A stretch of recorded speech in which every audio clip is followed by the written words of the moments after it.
오늘 주님 주신 말씀 요한복음 15장 1절에서 5절로 되어가는 그리스도인이라는 제목 가지고 함께 주의 말씀 나누겠습니다.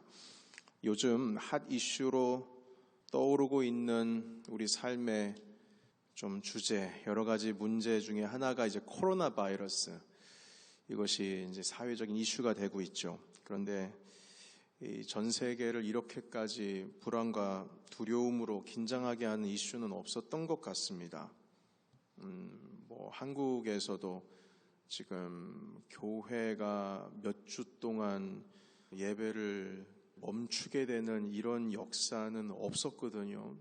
전쟁 중에도 하나님께 예배를 드리려고 사람들이 모이기 시작했는데 이 전염병으로 인해서 이 교회가 문을 닫는다는 거는 이건 뭐가 문제가 있는 겁니다.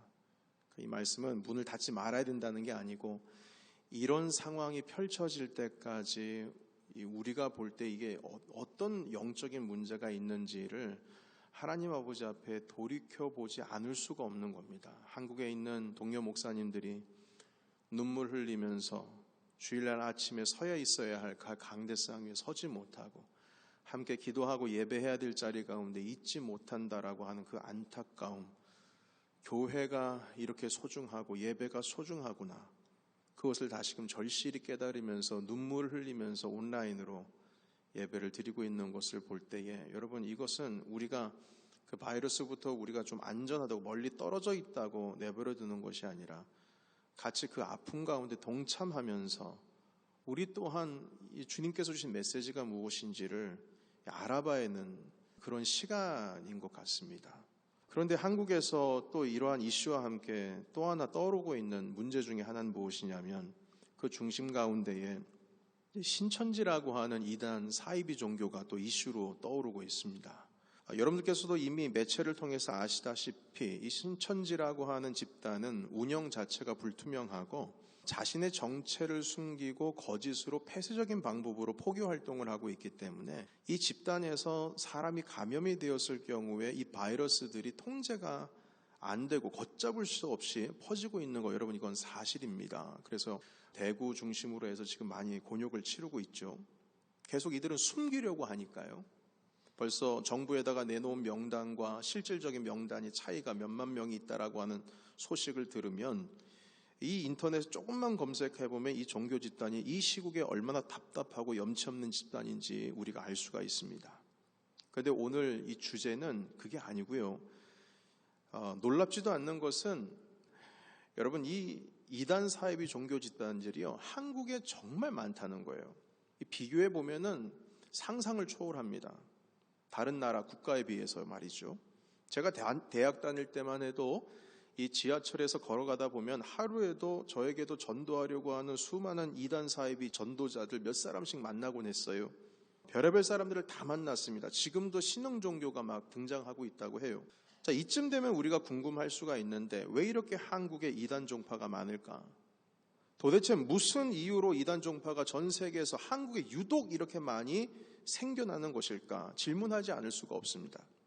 이단 전문가들이 말하는 것은 무엇이냐면 이 이단 사이비 종교에 많은 사람들이 불안과 어떤 혼란이 쌓이게 되면 그 이단 종파에 쉽게 빠져든다고 합니다. 자신이 불안함이 가중하면 불안하고 혼란스러우니까 뭔가 답을 줄 수 있는 뭔가를 엄청 갈급해야 하는데 그 영적인 것을 어떻게라도 채우고 싶어서 신앙으로라도 이걸 이기고 싶은데 기성교회에서는 내가 찾고자 하는 것을 만족시켜주지를 못하니까 그 혼란과 불안함을 잠재울 수 있는 대안을 이단에서 찾는다는 거예요. 한국에요, 스스로 자기가 재림예수라고 떠벌리고 다니는 사람이 50명이 넘는다고 합니다. 한 명도 아니고 50명. 예수님을 오지 않는 걸, 여러분, 예수님이 아직 안 오셨잖아요. 막연하게 우리는 기다리고 있잖아요. 어떻게 보면은요. 왜냐하면 주님께서 약속 시간을 주지 않으셨으니까. 그렇게 마냥 앉아가지고 오시지 않을 것 같은 주님을 기다리는 것보다 불안하니까, 지금 엄청 불안하잖아요. 그런데 내 눈앞에 만약에 예수님이 딱 있다면 얼마나 마음 편하겠어요. 그러니까 이 말은 무슨 뜻이냐면 그들에게 있어서 자기가 믿는 교주가 예수님이라고 하는 믿음이 적어도 안 보이고 못 보고 믿는 것보다 보이면서 믿는 게 더 마음에 안정을 주잖아요. 그러니까 믿고 싶은 거예요, 그렇게. 예수님은 눈에 보이지 않는 존재인 줄 알았는데 보이지 않는 것을 기대하기보다 보이는 것을 기대하고 싶죠. 왜냐하면 지금 너무 불안하고 힘드니까요. 여러분, 지금도 이건 참 우스꽝스러운 말이지만 신천지라고 하는 그 안에 있는 사람들은 100% 이만희 교주가 영생할 것을 믿고 있습니다. 농담이 아니에요. 불안의 반작용으로 나타나는 것은 무엇이냐면, 불안이 강하면 강할수록 그것에 비례해서 몰입도가 엄청 강해집니다. 불안하니까 뭐라고 지푸라기로도 잡아야 되니까요. 여러분, 급박하면은요 초인적인 힘이 나오는 거 아십니까? 어머니들이 여자라고 약하지만 아이를 위해서 보호하려고 초인적인 힘이 나오기도 합니다. 그러니까 불안하거나 이 급박해지면 뭔가로도 잡으려고 하는 몰입도가 엄청 강해지는데, 아무리 극단적인 교리를 가지고 온다고 할지라도 사람들이 그 불안한 심정을 달리기 위해서 쉽게 이단에 빠진다는 거예요. 신천지에 빠졌다가 헤어나온 사람들의 이야기를 들어보면 대부분이 불안함을 가지고 있으면서 동시에 엄청난 열정적인 신앙을 가지고 있는 사람들입니다. 그들이 공통적으로 가지고 있는 모습은 뭔가 얻고자 하는 것, 뭔가 붙들어야만 살 수 있는 것, 뭔가 받고자 하는 것, 내가 얻어야 되는 것, 여기에 온 정신을 다 팔아버려서 잃어버리고 있어요.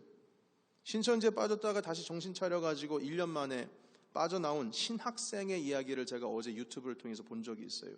실질적으로 CBS 새롭게 하소서에 나와서 자기 간증을 하는데, 본인이 신학생인데 빠져가지고 거기서 1년 동안 있다가 정말 자기네 가족들, 엄마, 아빠, 아버지, 어머니, 그리고 자기 동생, 가족들 전체가 직장을 그만뒀대요.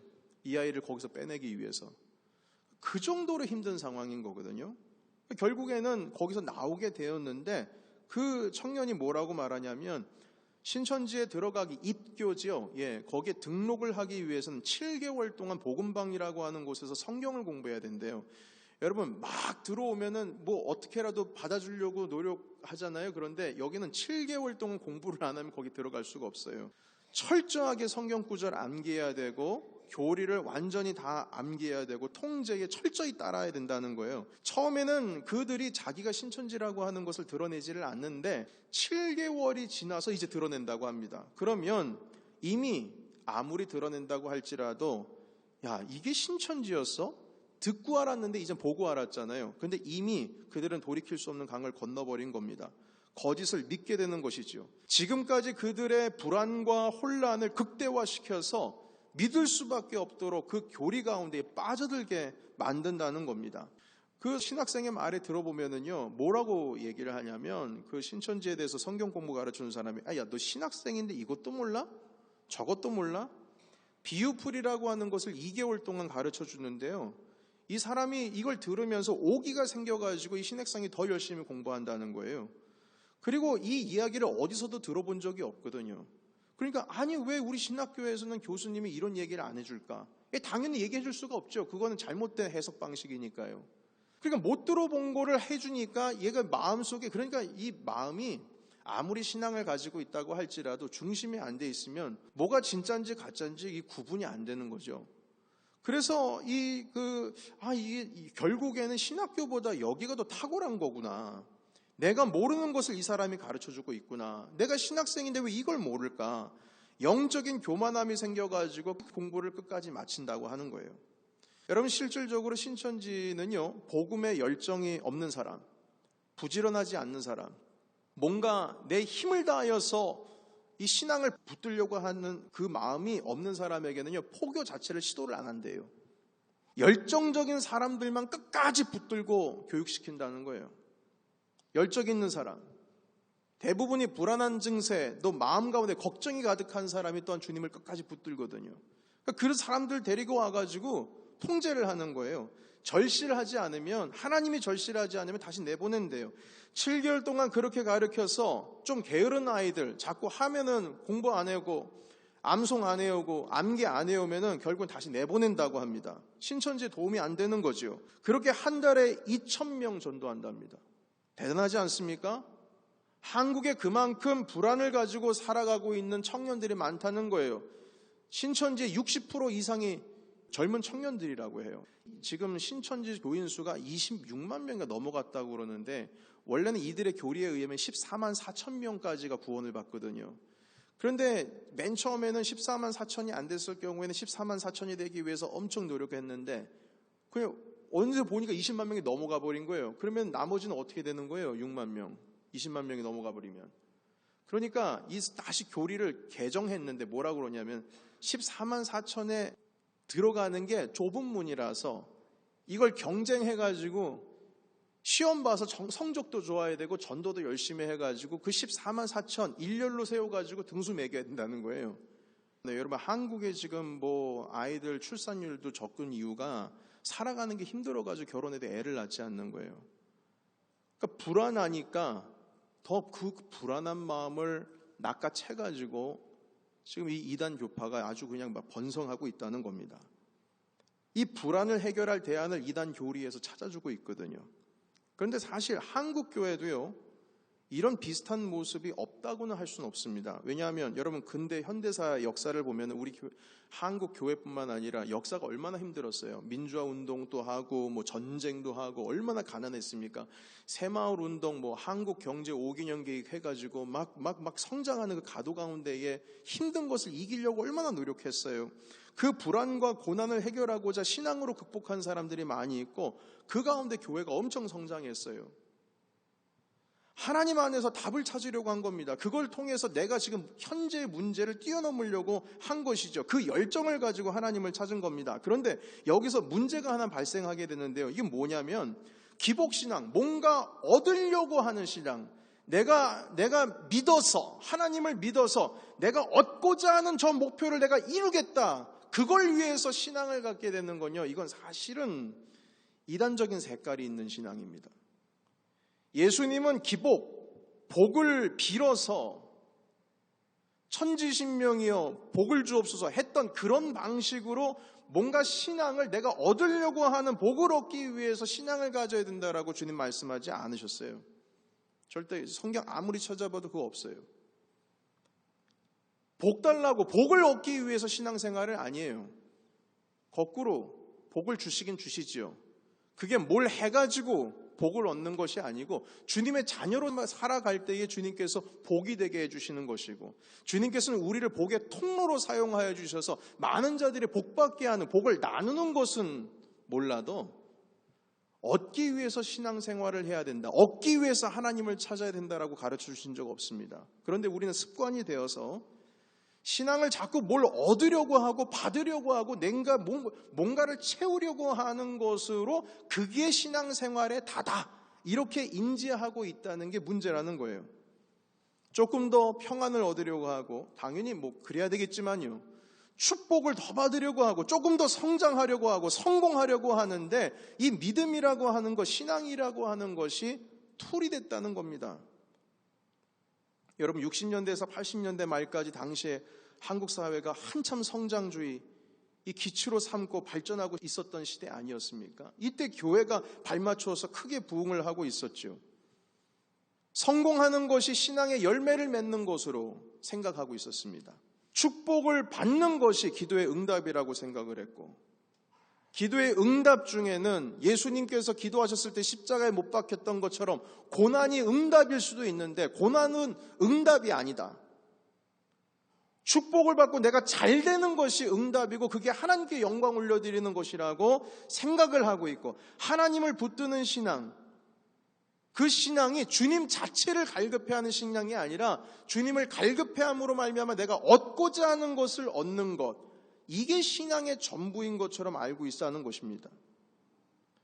여러분 사실 그런데 신앙이라고 하는 것은요, 내가 뭔가를 얻기 위해서 살아가는 것이 신앙이 아니고 사실 무엇인가가 되어가고 있는 것이 신앙입니다. 다시요, 얻으려고 아둥바둥하면서 주님 붙드는 게 신앙 아니고요, 참된 그리스도인이 되어가는 것, 그게 신앙생활이에요. 여러분 오늘 말씀 보시게 되면요, 난 참 포도나무고 너희는 포도나무에 붙어있는 가지다 이렇게 말씀하셨어요.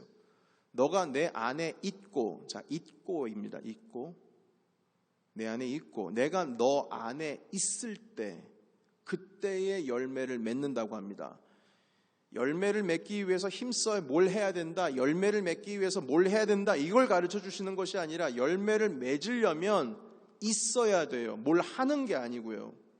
여기서 예수님께서 말씀하시는 것은 열매를 얻기 위해서 열심히 노력하는 것이 믿음이요, 그게 신앙이라고 가르쳐 주시는 것이 아니라 내 안에 있는 것, 너희가 내 안에 존재하는 것, 참된 내 안에 거하는 것, 그 있음 가운데에 열매를 맺게 해주신다고 주님 말씀해 주셨어요. 열매를 얻어서 노력하는 것이 아니라 소나무 뿌리를 몇 개를 뽑아서 해결될 수 있는 것이 아니고, 무엇을 하기 위해서, 무엇을 얻기 위해서 노력하는 것이 신앙이 아니고, 포도나무 가지는 포도나무에 붙어 있을 때, 거기에 거할 때, 거기에 존재할 때에 열매를 맺는 것, 그게 신앙이라고 주님 말씀해 주셨어요.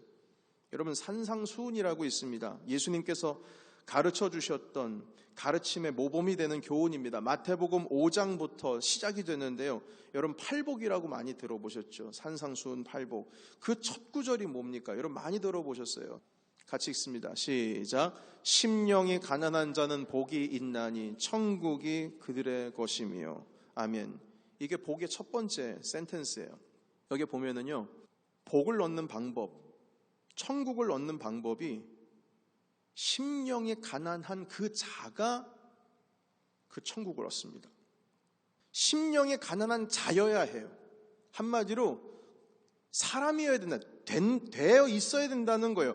마음이 가난해진 그 상태, 마음이 가난한 사람이 이걸 얻을 수 있는 것이지, 막 천국을 막 얻으려고 막 별의별 힘을 다 써가지고 얻는 게 그게 천국이 아니고, 내 마음이 가난할 때, 한마디로 가난한 자가 되어질 때, 그때가 천국이 저희 것이다 말씀하세요. 5절 말씀 보겠습니다. 온유한 자는 복이 있나니 그들이 땅을 기업으로 받을 것이며. 아멘. 여러분, 여기에서의 땅은 부동산은 분명히 아닙니다. 그러나 물론 모세 때를 기억해 보면은 가나안 땅을 말할 수 있겠죠. 그 땅을 주님께서 약속하신 땅을 얻게 해주셨으니까요. 그런데 이것은 어떤 주님께서 우리에게 맡겨주신 생육하고 번성하라라고 하신 주님께서 줄로준 우리의 영향력 구역이라고도 말할 수가 있어요. 그런데 이 땅은 열심히 일해가지고 얻어지는 것이 아니라, 열심히 막 기도해서 막 주시옵소서 해서 얻어지는 게 아니고, 여기 말씀하시는 바는 뭐냐면 온유한 자일 때, 온유한 자가 될 때, 뭔가 일 때 그 땅을 얻는다고 주님 말씀하고 계세요. 뭘 해서, doing이 아니에요. being이에요. doing이 아닙니다. 마지막 보십시오. 마태복음 5장 13절에서 14절. 너희는 세상의 소금이니 소금이 만일 그 맛을 잃으면 무엇으로 짜게 하리요? 후에는 아무 쓸데없어 다만 밖에 버려져 사람에게 밟힐 뿐이니라. 너희는 세상의 빛이라. 산 위에 있는 동네가 숨겨지지 못할 것이요. 아멘. 13절부터 보겠습니다. 여기서도 보시게 되면 너희는 소금이다. 너는 소금이 되기 위해서 뭐 이렇게 저렇게 doing 해야 된다가 아니고 소금이다. You are. 너희는 세상의 빛이다. 14절. 이다. 존재를 말하고 있어요. 존재. 하나님의 자녀로서 난 자녀이다. 나는 빙이다. 내가 하나님의 자녀로서 있다. 나는 그래서 세상의 빛이다. 소금이다. 되어가는 것, 주님의 자녀로서 살아가는 것, 이것이 신앙생활이지, 이것도 해야 되고 저것도 해야 되고 노력해야 되고 뭔가 doing을 해서 이루는 것이 신앙생활이라고 지금 말씀하는 게 아니라는 거예요. 사랑하는 성도 여러분, 물론 성경에는 하라는 말씀이 있어요. 뭐 해라. 서로 사랑하라. 마태복음 말씀에도 소곡 달라고 하면 뭐를 줘라? 여러분, 겉옷도 줘라. 오리를 가자고 하면 몇 리도 가라? 10리도 가라. 예, 누가 뺨 때리면 다른 뺨도 돌려대라. 십계명도 보시게 되면 뭘 하지 말라 이렇게 말씀을 하고 있죠. 여러분, 뭘 자꾸 하라고 해요. doing을 얘기해요. 그러나 여러분, 그 안을 자세히 들여다보면요, 사실 그 말씀이 doing에 초점을 맞추고 있지 않습니다. 그것은 무엇이냐면 하나님의 자녀일 때, 우리가 하나님의 자녀이면, 빙이면, 존재면 거기서부터 doing이 나온다는 거예요. 예수 그리스도께서 가르쳐 주신 이 말씀은 뭔가 doing을 해서 하나님의 자녀로서의 빙이 되는 게 아니고, 하나님의 자녀가 되면, 자녀이면 거기서 doing이 나오는 겁니다. 여러분, 심리가 하는 게 그러니까 어렵지 않은 거예요. 그러니까요. 아이 엄마가, 자기가 아기가 낳았어요. 그러면 엄마가 됐잖아요. 엄마잖아요. 그 엄마가 되는 순간부터 아이를 돌볼 수 있는 힘이 나오기 시작합니다. 귀찮아졌던 것도 귀찮은 일이 아니에요. 그 자식을 위해서 초인적인 힘이 나옵니다. 그게 거꾸로 된 게 아니잖아요. 아이를 돌보는 힘이 있고 나서 엄마가 되는 게 아니잖아요. 엄마가 되는 순간부터 그건 자연스럽게 나올 수밖에 없는 결과예요. 산물이지요. 여러분, 그러니까 뭐가 되는 게 먼저 중요한 것이지 뭘 자꾸 하려는 게 중요한 게 아니라는 거예요. 신앙이라고 하는 것은 그리스도인일 때, 뭔가 될 때, 그때 뭔가 할 수가 있는 것이지 뭔가 하고 나서 뭐가 되는 게 아니라니까요. 여러분, 우리가 하나님의 자녀니까 이웃을 사랑할 수 있는 것이지, 이웃을 사랑하는 거니까 하나님의 자녀가 되는 건 아닙니다. 하나님의 자녀니까 안식일을 지킬 수 있는 그 힘이 따라 나오는 것이지, 안식일을 지키기 때문에 우리가 하나님의 자녀가 된다, 그래서 받을 복을 받는다, 이 순서가 아니라는 거예요. 그래서 십계명도 보시게 되면요, 뭘 하지 말라 하시는데 그 하지 말라라고 하는 것은 doing을 자꾸 강조하려고 하시는 게 아니라 하나님의 자녀는 이렇게 살아가는 거야. 하나님의 자녀이면, 그 존재라면 이렇게 살아가는 거야. doing을 강조하는 게 아니에요. being을 강조하는 겁니다. 여러분, 저는 과거에 신앙이 뭘 이루고 열심히 해서 뭘 하는 건 줄 알았어요. 그런데 그게 다가 아니더라고요. 신앙은 뭘 하는 게 아니고 뭔가 되어가고 있는 거더라고요. 하나님의 자녀가 되어가는 것이 신앙인이에요. 그리스도인이 그리스도인다워지는 것이 신앙인 거예요. 뭔가 되어가는 거지 뭔가 하는 게 신앙이 아니라니까요. 여러분, doing은 사람이 판단할 수 있어요. 그러나 뭔가 되어가는 건 그건 누구도 판단 못해요. 그건 주님이 아세요. 사랑하는 성도 여러분, 뭔가 하는 것으로 판단하지 마세요. 만약 그거로 판단하게 되면 수많은 대형 교회가 하나님의 의대를 더 받는다는 논리밖에 안 돼요. 주님은 거기에 관점이 없으세요. 되어가는 거예요. 네가 내 안에 있을 때 열매를 맺는 거야. 네가 포도나무 가지가 될 때에 비로소 열매를 맺는 거야.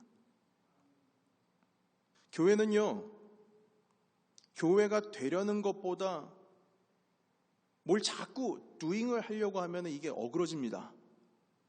이게 무슨 말이냐면, 아까도 말씀드렸듯이 한국 사람들은요, 얼마나 열정이 대단해요. 자꾸 뭘 하려고 해요. 뭔가 되려고 하는 것보다 뭔가 자꾸 하려고 해요. 뭔가 남기려고 해요. 뭔가 이루려고 해요. 그 순간 열매를 맺지를 못하면 조급해집니다. 부흥을 했느냐 안 했느냐, 다시 말해서 뭘 자꾸 하는 것에 초점을 맞추고 있어요. 그런데 뭘 하는 것에 초점을 맞추고 목표를 세우면은요, 그것을 이루기 위해서 억지로 하게 되고 열심 가운데 욕심이 생기게 되죠. 욕심이 생기면 서로 부딪힐 수밖에 없습니다. 나는 이렇게 하는 것이 좋은데, 이게 더 효과적이라고 생각하는데, 이 부분에 자기가 목숨을 걸면은요, 반대 의견이 나오게 되면 그걸 견디지 못하게 됩니다. 열심히 해서 뭔가를 이루고자 하는 마음은 동일하게, 모든 성도들은 그 비전을 같이 본다고 한다고 할지라도 그걸 이루는 방법이 서로 다르고, 더 효과적인 것이 무엇인가 서로 의논하다가 관점이 달아보니까 나중에 뒤를 돌아보면은요, 뭔가 하고 있으면서 정작 잃어버린 건 우리가 참된 그리스도인이 되어가고 있는 그 존재 자체를 잃어버린다니까요. 자꾸 doing을 하다 보니까. 여러분, 됨을 통해서 뭘 해야지, 뭘 하는 것을 통해서 됨이 된다라고 한다면 그 순서가 바뀐 거예요. 그 순간 모든 존재의 가치를 잃어버리게 된다는 것입니다. 여러분, 우리 교회에 지난주에 오신 분들도 계시고 오랜만에 오신 분들도 계시고 계속 함께했던 우리 식구들 있는데요, 권고합니다. 뭘 하려고 하기보다는 참된 그리스도인이 되시기를 예수 이름으로 축복합니다. 거기서 힘이 나올 때 탈이 없는 거예요. 참된 그리스도인이 될 때, 일 때 거기서 뭔가 하는 것이 탈이 없는 거지, 뭘 자꾸 하려고 하다가 보면 내 존재의 가치 잊어버리고, 상대방 존중하는 거 잃어버리고, 배려하는 거 잃어버리고, 우리가 서로 다 하나님의 자녀라고 하는 사실조차 잃어버리고 서로 어그러지게 된다는 것입니다. 여러분, 뭘 자꾸 하려고 하지 마세요. 대신 먼저 그리스도인이 되시기를 축복합니다. 예배 속에서 나 자신을 발견하세요. 기도 속에서 하나님과의 관계 안에 있는 나를 발견하세요. 하나님 관계 속에 있는 자기 자신을 발견하라고요. 예배 속에서도 마찬가지입니다. 예수님은 내 안에 있는 자가 열매를 맺는다고 했어요. 열매를 맺으려고 노력하는 건 여기 존재 보시게 되면 요한복음 15장에 보게 되면 뭘 자꾸 하는 사람이 있어요. 그 사람은 누구예요? 요한복음 15장 1절 보세요. 나는 참 포도나무요, 내 아버지는 뭐라고요? 농부예요. 포도나무가 일합니까? 가지가 일합니까? 일하는 자는 누구예요? 농부예요. 하나님이십니다. doing은 주님이 하시고 우리는 being, 있으면 되는 거예요. 바로 그 안에. 만약 우리가 자꾸 뭔가를 하려고 한다면 농부가 하는 일을 가로채는 겁니다. 우리는 그 안에 있을 때에 열매를 맺습니다. 내가 가지가 가지로서 참되게 포도나무에 있을 때, 존재할 때, 그때 뭔가 doing, 열매를 맺을 수가 있는 겁니다. 여러분, 이 말씀 받으시고 뭘 하기보다는 먼저 참된 그리스도인이 되고 먼저 참된 교회가 되어서 주님께서 원하시는 열매를 내가 이루어 가는 게 아니고 이루어져 가는, 내가 이루는 게 아니고 하나님으로 인하여서 이루어져 가는 그런 우린 공동체가 되시기를 예수님의 이름으로 축원합니다.